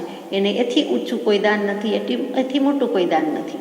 એટલા માટે ત્યાં જ્ઞાનદાનનો મહિમા છે. અહીંયા તો કહી દીધું કે એવા બધા મુનિએ જો એવું કરે કરે તો શું છે, તો પરિણામ આપી દીધું. સંસાર હેતુ છે, સંસાર વધારે. હમણાં પત્રોની પરંપરા એ જ છે કે સંસાર છે, સંસારમાં સુખ છે, સંસાર કેમ વધે છે, કયા કારણથી વધે છે, તો આ મોટું કારણ છે એમ કહેવાનો શાસ્ત્રોનો મૂળ આશય છે. પણ સમૂળગી દાનાદી ક્રિયા ઉત્થાપવાનો શાસ્ત્રોનો હેતુ નથી. સમૂળગી સપૂચી ચરોતરમાં બોલાય છે, તે આપણે સૌરાષ્ટ્રમાં સંચોડી કહીએ, સચોડી કે સંચોડી. સંચોડું આમ થઈ ગયું.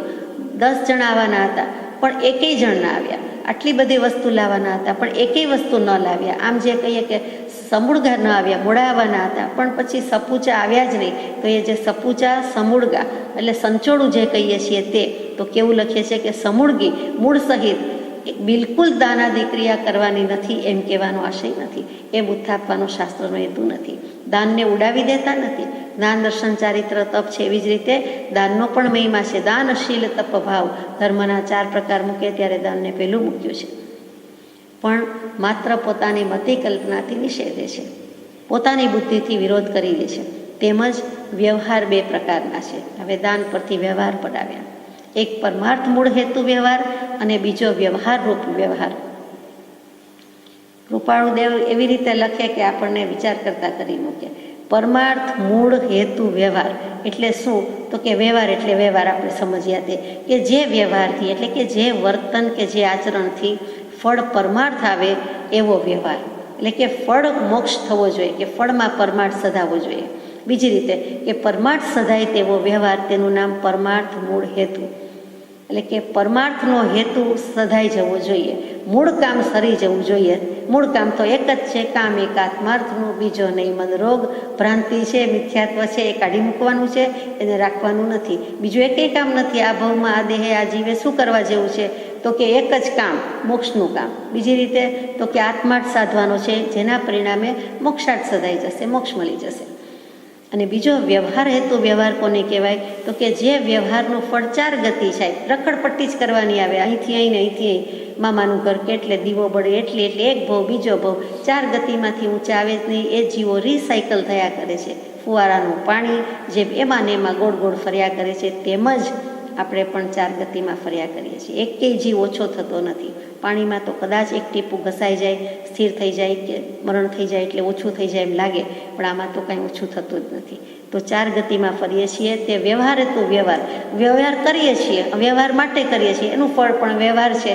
એટલે કે અવ્યવહાર રાશિમાંથી વ્યવહાર રાશિમાં બહાર પડ્યા, નિગોદમાંથી વ્યવહારમાં આવ્યા, એટલે કે 4 ગતિમાં આવ્યા, તો પછી 4 ગતિમાં જ અનંતકાળથી ફર્યા કર્યું છે, એટલે કે મોક્ષે ગયા નથી. એટલે જે વ્યવહારથી 4 ગતિ થયા કરે એ વ્યવહારનું પરિણામ વ્યવહાર આવ્યા કરે, અને જે વ્યવહારથી આત્માની વિભાવ દશા જતી ન રહે, એટલે કે સ્વભાવ દશા ન આવે, વિભાવ દશામાં જ રહીએ, એટલે કે સ્વભાવમાં ન આવે એટલે મોક્ષે ન જાય, આત્મભાવમાં આવે જ નહીં પણ વિભાવ પ્રભાવ કર્યા કરે, તે પણ વ્યવહાર હેતુ વ્યવહાર છે. પૂર્વે આ જીવે અનંતિવાર કર્યા છતાં આત્માર્થ થયો નહીં એમ શાસ્ત્રોમાં વાક્યો છે. તે વાક્ય ગ્રહણ કરી સચોડો વ્યવહાર ઉથપનારા પોતે સમજ્યા એવું માને છે, પણ શાસ્ત્રકારે તો તેવું કશું કહ્યું નથી. એકદો વ્યવહાર ઉડાડી દે તો એમ પણ ચાલતું નથી કે દેહ છે તો વ્યવહાર તો છે, પરિવાર તો છે, વ્યવસાય તો છે, તો બધો વ્યવહાર છે. દેહ સાધન છે તો સાધન છે ની ના નહીં, પણ સત્સાધન રૂપે વાપરે તો થાય, બાકી કેવી રીતે થાય. સચોડો વ્યવહાર પણ ઉથાપવાની શાસ્ત્રકારે તો ના કહી છે. પછી જે વ્યવહાર પરમાર્થ હેતુ મૂળ વ્યવહાર નથી અને માત્ર વ્યવહાર હેતુ વ્યવહાર છે, તેના દુરાગ્રહને શાસ્ત્રકારે નિષેધ્યો છે. જે વ્યવહારનું ફળ 4 ગતિ થાય તે વ્યવહાર હેતુ કહી શકાય, અને જે વ્યવહારથી આત્માની વિભાવ દશા જવા યોગ્ય ન થાય તે વ્યવહારને વ્યવહાર હેતુ વ્યવહાર કહેવાય. જે હમણાં આપણે વાત કરી હતી એનો શાસ્ત્રકારે નિષેધ કર્યો છે, તે પણ એકાંતે નહીં. વ્યવહાર તો છે પણ એનો દુરાગ્રહ થઈ જાય, હઠાગ્રહ થઈ જાય, મતાગ્રહ થઈ જાય તો એમાં અકલ્યાણ છે. કેવળ દુરાગ્રહથી અથવા તેમાં જ મોક્ષ માર્ગ માનનારને એ નિષેધથી સાચા વ્યવહાર ઉપર લાવવા કર્યો છે. આપણે નિશ્ચય નહીં અને વ્યવહાર નહીં કહીએ છીએ, નિશ્ચય મોક્ષ માર્ગ અને વ્યવહાર મોક્ષ માર્ગ કહીએ. એ જ વસ્તુ આવી કે નહીં નિશ્ચય એકાંતથી આમાં નથી કહેલ, એકાંતે વ્યવહાર નહીં બંને સાથ રહેલ. આત્મસિદ્ધિજીમાં ગાઈએ છીએ તે જ વાત છે. દ્રવ્યથી અને ભાવથી પણ હોવું જોઈએ, સ્થૂળ દૃષ્ટિએ અને સૂક્ષ્મ દૃષ્ટિએ પણ હોવું જોઈએ, અને નિશ્ચયથી પણ હોવું જોઈએ, વ્યવહારથી પણ હોવું જોઈએ. પરમાર્થ મૂળ હેતુ વ્યવહાર, શ્રમ, સંવેગ, નિર્વેદ, અનુકંપા, આસ્થા અથવા સદગુરુ, સત્શાસ્ત્ર અને મન વચન આદિ સમિતિ ગુપ્તિ તેનો નિષેધ કર્યો નથી. હવે પરમાર્થ હેતુ વ્યવહાર કોને કહેવાય એમાં એક વ્યાખ્યા બાકી રહી ગઈ હતી તે આવી કે સંવેગ, નિર્વેદ, અનુકંપા, આસ્થા એટલે સમ્યક્ત્વના અથવા સમ્યક દશાના 5 લક્ષણ. ફરીથી લઈએ કે શમ એટલે શું? તો કે વિષયનું શમન અને કષાયનું ઉપશમન, તે શમ કહેવાય. એટલે એ સમ્યક દૃષ્ટિ કે મુમુક્ષુ જીવમાં હોવું જ જોઈએ. પોતે જ્યાં હોય હતો ક્રોધમાન વગેરે કષાય કરતો હોય ત્યાંથી થોડોક પાતળો પડે, મંદ પડે, કષાયની ઉપશાંતતા, માત્ર મોક્ષ અભિલાષ એ હોવું જ જોઈએ. એટલે શમ પેલું લક્ષણ.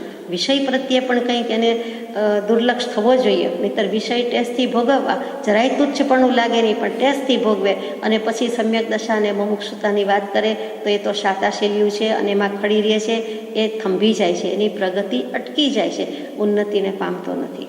તો એ શમ લક્ષણ આવ્યું. પછી સંવેગ. તો હવે ખરેખર મોક્ષે જવું છે તો વેગીલો થવો જોઈએ, ઝડપી થવું જોઈએ.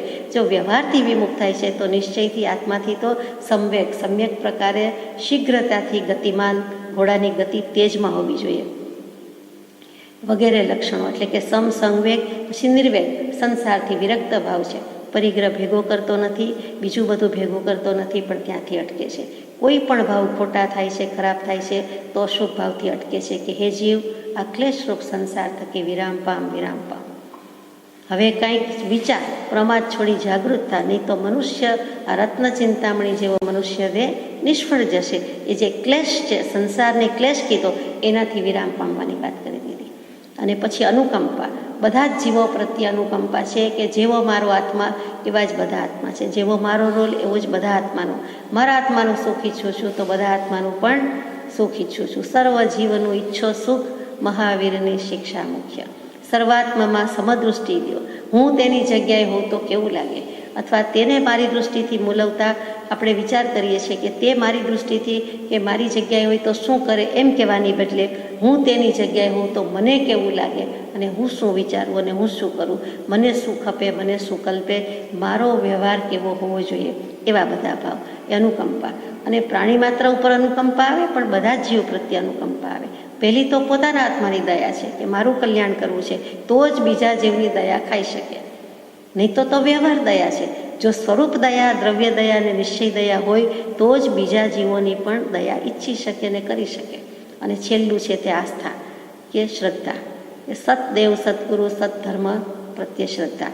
અને સત્પુરુષના, જ્ઞાની પુરુષમાં જ્યાં પ્રતીતિ આવી છે, માનો કે કૃપાળદેવ ઉપર આવી છે, તો તેના વચનમાં તલ્લીનતા અને તે શ્રદ્ધા. તત્લીનતા, તેમાં લીન થઈ જવું, તે શ્રદ્ધા. અથવા સદગુરુ, સત્શાસ્ત્ર અને મન વચન આદિ સમિતિ અને ગુપ્તિ, એટલે કે સતદેવ, સદગુરુ, સત્શાસ્ત્ર પ્રત્યેની ભક્તિ સાથે સાથે પરિણામ શું આવે? તો કે મન વચન કાયાના યોગથી શું કરવાનું? 5 સમિતિ, 3 ગુપ્તિનું પાલન. એટલે સાધુ સાધ્વીને જ કરવાનું છે એવું નથી, જે ગૃહસ્થ દશામાં છે એને પણ એ પાલન કરવાનું છે. 5 સમિતિ કઈ છે? ઇરિયા સમિતિ, ભાષા સમિતિ, એષણા સમિતિ, આદાન નિક્ષેપણ સમિતિ અને છેલ્લે પારીઠાવણીયા એટલે પરિસ્થાપના સમિતિ, જે પરઠવાની વિધિ છે તે. ઇરિયા ચાલવા વગેરેની, ભાષા બોલવા વગેરેની, એષણા એટલે ગવેષણા, આહાર પાણી ગોચરીની છે તે. અને ત્યાર પછી આદાન નિક્ષેપણ, વસ્તુ લેતા મૂકતા, વસ્તુ, ઉપકરણ, સાધન કંઈ પણ લેતા મૂકતા જે યત્ના કરવાની છે તે. અને છેલ્લું જે કાંઈ પરઠવાનું છે તે. મોટે ભાગે બધું જ સાધુ સાધ્વીજીની વાત ચાલે છે. જમી જ લેવું જોઈએ. લીમડાનું પાન આવી જાય અથવા કોઈ બી આવી જાય, જો કે અસૂચતું થઈ જાય, પણ માનો કે આવી ગયું તો એ બધું જ પરઠવાની બદલે પેટમાં જ પધરાવાની આમ તો આજ્ઞા છે. પણ છતાં કંઈક એવો કાંકરો પથરો આવ્યો કે કાંઈક બીજી વસ્તુ આવી કે લાકડાનું બટકું આવી ગયું કે આવી કંઈક વાત છે, તો એ પરઠવું પડે છે. કોઈક જ વાર જૂજ કેસમાં, વરસમાં તો નહીં, પણ કદાચ જિંદગી આખીમાં 1-2 વાર એવું બને તો એટલો અપવાદ ગણીને એ પરઠવાઈ દેવાની વાત છે. તો એ સમિતિનું પાલન કહેવાય. એવું બધા કરે છે કે કેમ, એ વિચારવા જેવું છે. થોડોક શિથિલાચાર આવી ગયો છે. એટલે એ વાસણ ધોયા હોય, લાકડાના પાત્રા વાસણ, એ ચણાના લોટ વગેરેથી ધોયું હોય, સાબુ વગેરે વપરાય નહીં, તો એ ચણાના લોટનું પાણી પણ પી જવું પડે, જેમ થાળી ધોઈને પી જાય તેવી જ રીતે. તો એટલી બધી કડક સમિતિનું પાલન બહુ ઓછા કરી શકે છે. અને ગૃહસ્થોને એ પ્રમાણે કહ્યું છે, મુનિને આ પ્રમાણે કહ્યું છે. તો એ 5 સમિતિનું પાલન કરવું અને 3 ગુપ્તિ એટલે મનોગુપ્તિ, વચન ગુપ્તિ અને કાય ગુપ્તિ, એનું પણ પાલન કરવું, જૈના કરવી.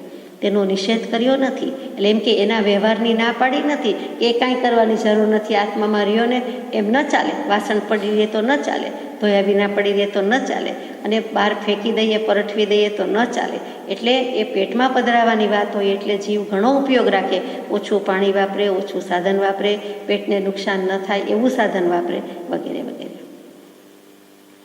અને જો તે નિષેધ કરવા યોગ્ય હોય તો શાસ્ત્રો ઉપદેશીને બાકી શું સમજાવવા જેવું રહેતું હતું, કે શું સાધન કરાવવાનું જણાવવાનું બાકી રહેતું હતું કે શાસ્ત્રો ઉપદેશ્યા?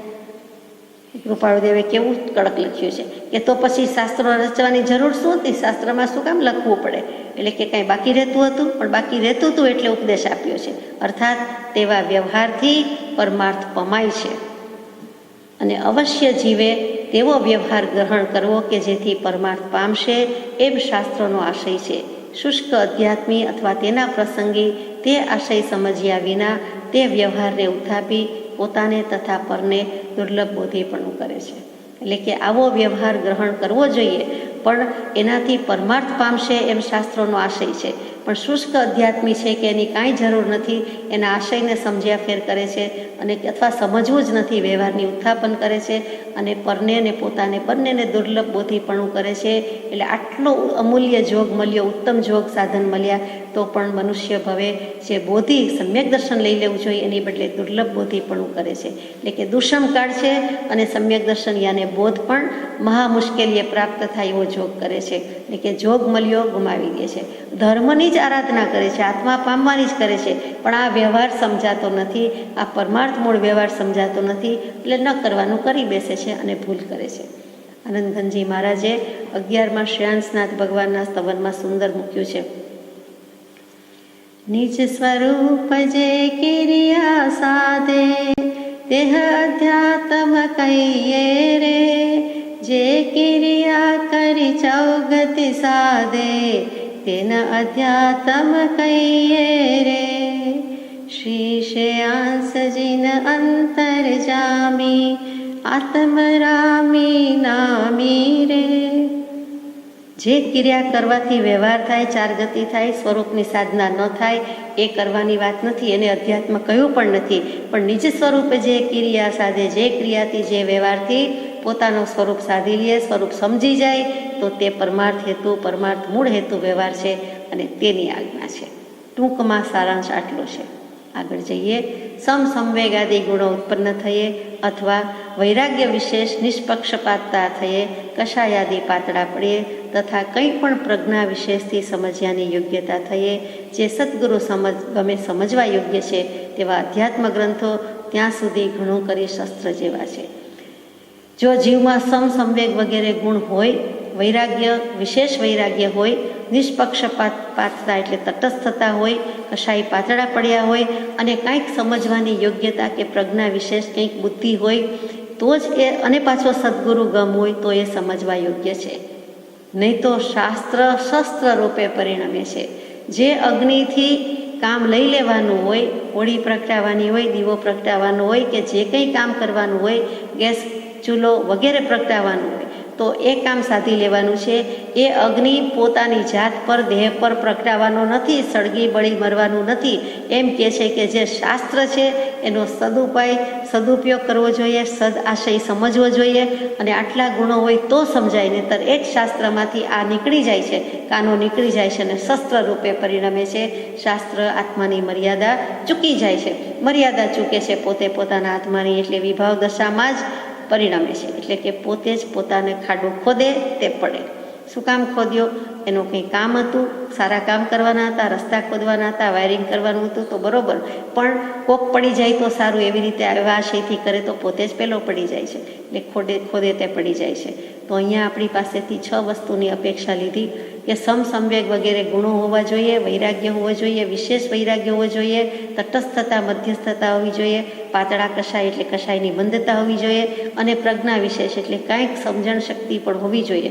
અને એટલી યોગ્યતા થાય, અને પછી જો સદગુરુ મળે તો સદગુરુ ગમે, ગુરુ ગમે સમજવા યોગ્ય છે. શાસ્ત્રો વગેરે નિજ મતિ કલ્પનાથી વાંચી સમજી લેવા જેવા નથી. તે પોતાની કલ્પનાએ જેમ તેમ વાંચી લઈ, નિર્ધારી લઈ, તેઓ અંતર્ભેદ થયા વિના અથવા દશા ફર્યા વિના, વિભાવ ગયા વિના પોતાના વિશે જ્ઞાન કલ્પે છે અને ક્રિયા તથા શુદ્ધ વ્યવહાર રહિત થઈને વર્તે છે. દશાનું કોઈ ઠેકાણું નથી, વિભાવ ગયો નથી અને પોતે અંતર્ભેદ પામ્યો નથી, એટલે કે સમ્યક દર્શન થયું નથી, અંતર ભેદાયું નથી, પાતાળ પાણી ફૂટ્યું નથી, સુધારસ ચાખ્યો નથી, આત્માનો અનુભવ ચાખ્યો નથી, સ્વાદ લીધો નથી અને અંતર્ભેદ થયા વિના કરે છે, એટલે કે સમ્યક દર્શન થયા વિના અંતરમાં કાંઈ પડદો હજી આવરણ ખસ્યું નથી, જળચેતનનો વિવેક થયો નથી અને તો પછી વિભાવ ગયા વિના પોતાના વિશે જ્ઞાન કલ્પી લે છે કે અમને તો જ્ઞાન થયું, અમને તો દશા થઈ ગઈ, અમે તો પામ્યા વગેરે. એટલું જ નહીં, પછી ક્રિયા અને શુદ્ધ વ્યવહાર રહિત થઈને વર્તે છે. એ ત્રીજો પ્રકાર શુષ્ક અધ્યાત્મીનો છે.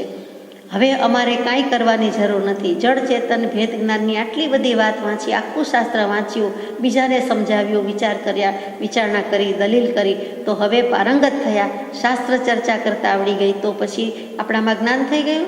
દેહ તે દેહ ને આત્મા તે આત્મા તો પહેલેથી સાંભળતા આવ્યા, એમ નહીં. છે દેહાદિથી ભિન્ન આત્મા રે, ઉપયોગી સદા અવિનાશ, એમ જાણે સદગુરુ ઉપદેશથી રે, કયું જ્ઞાન તેનું નામ, ખાસ મૂળ માર્ગ સાંભળો જીનનો રે. ઠામ ઠામ જીવને આવા યોગ બાજે તેવું રહ્યું છે, અથવા તો જ્ઞાન રહિત ગુરુ કે પરિગ્રહ આદિ ઈચ્છક ગુરુઓ માત્ર પોતાના માન પૂજાદિની કામનાએ ફરતા એવા જીવોને અનેક પ્રકારે અવળે રસ્તે ચડાવી દે છે. એક તો ગુરુને જ્ઞાન નથી, આત્મજ્ઞાન નથી ને ગુરુ છે ના, અને વળી પરિગ્રહ વગેરેની ઈચ્છા ધરાવે છે, પથારાનો કોઈ પાર નથી. એવા ગુરુ શું કરે છે? માત્ર પોતાની માન પૂજા માટે પોતાને કામના રહી છે, એટલે જે કીર્તિની કામના છોડી શક્યા નથી, કંચન છોડ્યું, કામિની છોડી, અથવા હતી જ નહીં પણ કીર્તિ છોડી શકતા નથી અને કીર્તિની કામનામાં ફરતા એવા જીવો અને અનેક પ્રકારે અવળે રસ્તે ચડાવી દે છે. અને ઘણું કરીને કવચિત જ એવું નહીં હોય, એટલે કે ભાગ્યે જ આવું નહીં હોય, લગભગ આવું જ બનતું આવ્યું છે અને બની રહ્યું છે. જેથી એમ જણાય છે કે કાળનું દુષમપણું છે. આ દુષમપણું લખ્યું છે તે જીવને પુરુષાર્થ રહિત કરવા અર્થે લખ્યું નથી, પણ પુરુષાર્થ જાગૃતિ અર્થે લખ્યું છે. જીવો પુરુષાર્થ મહેનત ન કરે એટલા માટે નથી, આળસ ખંખેરી નાખે માટે લખ્યું છે. 5 માળામાં જન્મ્યા છીએ તો મોક્ષ નથી, તો પછી મૂકો માથાકૂટ, આપણે હવે ભૌતિકતાના જ કરો કંકુના, આમાં મહેનત કરવાની જરૂર જ શું છે? પુરુષાર્થ એડે જ જવાનું છે, મળવાનું તો નથી જ, અંતે જે થવાનું હોય તે થાય છે, મોક્ષ તો થવાનું નથી. મોક્ષ થવાનું નથી તો એક અવતારીપણું થાય, એટલું થાય તો એટલે સુધી તો આવો. 99 રૂપિયા તો કરીએ, 100 રૂપિયો તો કોઈનો થતો જ નથી, 99નો ધક્કો વાગતો જ નથી, કોઈ દિવસ 100 તો પૂરા થાય જ નહીં, પણ 99 તો કરાય ને. અને 99 બચાવાય, 99 બનાવાય, 99 વપરાય, અથવા વધુ બનાવાય અને પછી થોડાક બચાવાય. એ આપણે વ્યવહારમાં જે શીખ છે તે પણ આમાં જ શીખ લાગુ પડે છે. જીવને પુરુષાર્થ રહિત કરવા અર્થે લખ્યું નથી, પણ પુરુષાર્થ જાગૃતિ અર્થે લખ્યું છે, કે જાગી જવા માટે લખ્યું છે. હવે ઊંઘ આવે છે તો સૂઈ જ જાઓ, સુતા રહ્યો તો ચીર નિદ્રામાં પોઢી જાય, એટલા માટે ઊંઘાડી દેતા નથી કે હવે કાયમ માટે સૂઈ જાઓ, આ દેહ ભલે છૂટી જાય, એમ નથી, પણ થોડીક વાર સૂવાની વાત છે. એ નિદ્રાની ટેબ્લેટ ગમે છે કોઈને તો 2, 4, 6 કલાક માટે, કોઈ ઉપાય ગમે છે તો 4, 6 કલાકની ઊંઘ માટે છે. એથી કરીને હંમેશ માટે પોઢી જવાનું નથી. એવી જ વસ્તુ અહીંયા છે કે જગાડવા માટે છે, કાયમ માટે આળસ પ્રમાદમાં અને અસત પુરુષાર્થમાં ઊંઘી જવા માટે નથી. અનાદિકાળ તો ઊંઘ્યા, હવે તો કે હવે રાત્રિ વ્યતિક્રમી ગઈ, પ્રભાત થઈ, ભાવ નિદ્રા ટાળવાનો પ્રયત્ન કરજો.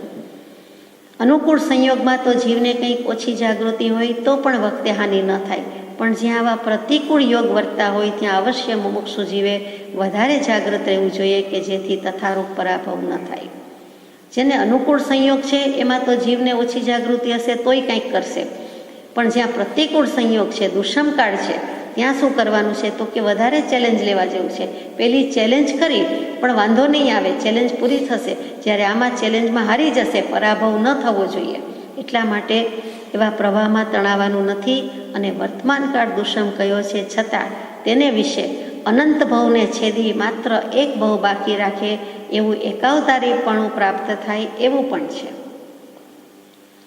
માનો કે મોક્ષ નથી કે એક ભવ બાકી રહી જાય, તો કૃપાળદેવ કહે છે કે એક અવતાર બાકી રહે એટલા તો કામ કરો, એવા તો ભાવ કરો, એટલો તો પુરુષાર્થ કરો. માટે વિચારવાન જીવે તે લક્ષ્ય રાખી ઉપર કયા તેવા પ્રવાહોમાં ન પડતા યથાશક્તિ વૈરાગ્ય આદિ અવશ્ય આરાધી સદ્ગુરુનો યોગ પ્રાપ્ત કરી કશાયાદી દોષ છેદ કરવાવાળો અને અજ્ઞાનથી રહિત થવાનો સત્ય માર્ગ પ્રાપ્ત કરવો. 6 બોલમાં આખો માર્ગ મૂકી દીધો. ફરીથી કહીએ, શું કરવા યોગ્ય છે આ જીવે આ કાળમાં? તો સીધી વાત મૂકી. પહેલું સદ્ગુરુનું શરણ, બીજું ક્રોધાદિક કશાયને સમાવવા, ત્રીજું મોક્ષ સિવાય ઈચ્છા ન રાખવી, ચોથું વૈરાગ્ય રાખવો, પાંચમું કશાયના ઉદય વખતે તેમાં અભાવ લાવવો પણ વધારવા નહીં, અને છઠ્ઠું છેલ્લું કે શાસ્ત્ર સમજવા માટે સત્સંગ કરવો, સત્સંગનો આધાર લેવો. એટલે કે ગુરુ ગમે સમજવું, સદગુરુ ગમે સમજવું. મુમુક્ષુ જીવમાં શમ આદિ કયા તે ગુણો અવશ્ય સંભવે છે, અથવા તે ગુણો વિના મુમુક્ષુતા ન કહી શકાય. દયા, શાંતિ, સમતા, ક્ષમા, સત્ય, ત્યાગ, વૈરાગ્ય હોય મુમુક્ષુ ઘટ વિશે એહ સદાય સુજાગ્ય. મુમુક્ષુના ઘટમાં આ ગુણો તો હોય જ, દયા, શાંતિ, સમતા, ક્ષમા વગેરે. અહીંયા સમ, સંવેગ, નિર્વેદ, અનુકંપાસ્તા લખ્યા એ જ વાત છે. નિત્ય તેવો પરિચય રાખતા, તે વાત શ્રવણ કરતા, વિચારતા, ફરીને પુરુષાર્થ કરતા તે મુમુક્ષુતા ઉત્પન્ન થાય છે. અને જે મુમુક્ષુતા ઉત્પન્ન થયે જીવને પરમાર્થ માર્ગ અવશ્ય સમજાય છે. આ જ માર્ગ છે, અને જીવને પરમાર્થ માર્ગની પ્રાપ્તિ જોઈતી હોય તો આ જ કરવા યોગ્ય છે. મુમુક્ષુના નેત્રો મહાત્માને ઓળખી લે છે. સજાત્મ સ્વરૂપ પરમ ગુરુ.